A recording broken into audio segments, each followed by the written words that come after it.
ఎవరైనా బాగా సకల సౌకర్యాలతో హ్యాపీగా ఉన్నారంటే వాడికేంటి, వాడు రాజు అంటారు. రాజు అంటే రాజ్యంలో ప్రజల కోసం, ప్రజల శ్రేయస్సు కోసం ఉన్న ఒక వ్యక్తి అన్నది పక్కన పెడితే అష్టైశ్వర్యాలతో అనుకున్నది చేయించుకోగల వ్యక్తి అని కూడా చెప్పచ్చు.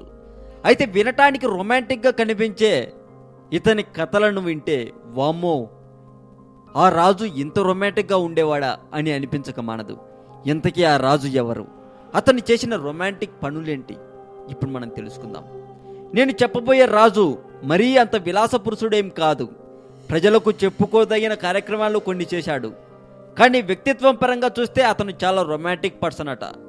అతని పేరు కిషన్ సింగ్. రాజస్థాన్ను పరిపాలించాడు. 1899 అక్టోబర్ 4న జన్మించాడు. మార్చి 27, 1929న మరణించాడు. అయితే ఇతనికి 40 మంది భార్యలు ఉండేవారట. ఆ రాజు తన భార్యలతో అత్యంత రొమాంటిక్గా గడిపేవాడట అని అంటూ ఉంటారు.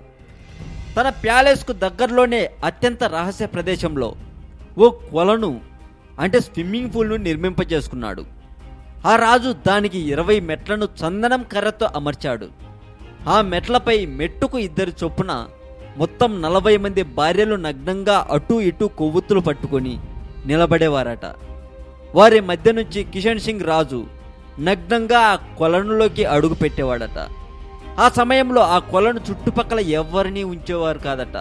దానికి తోడు వెలుగు కోసం ఉండే కాగడాలను కూడా ఆర్పేవాడు. భార్యలు చేత పట్టుకుని ఉన్న క్యాండిల్ వెలుగులో అతను నడుచుకుంటూ కొలంలోకి దిగేవాడు.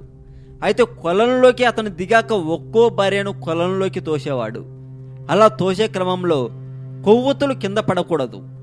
అంతేకాకుండా కొలంలోకి దిగాక కూడా వారందరూ కొవ్వొత్తులు పట్టుకుని నృత్యం చేయాలి, ఆ రాజును అలరించాలి.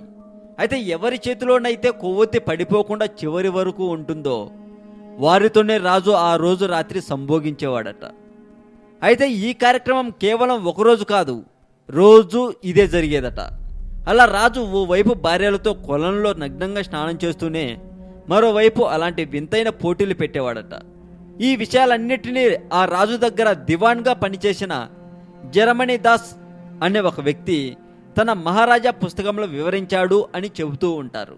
ఈ రాజు గురించి మీ ఒపీనియన్ కూడా కామెంట్ రూపంలో చెప్పచ్చు. మీరు పెట్టే ప్రతి కామెంట్కు నేను తప్పక రిప్లై ఇస్తాను. ఈ వీడియో మీకు నచ్చితే లైక్ కొట్టి మీ ఫ్రెండ్స్కు ఫేస్బుక్ ద్వారా షేర్ చేయండి. మరింత ఇలాంటి సమాచారం తెలుసుకోవడం కోసం సబ్స్క్రైబ్ చేయండి తెలుగు మోజో ఛానల్.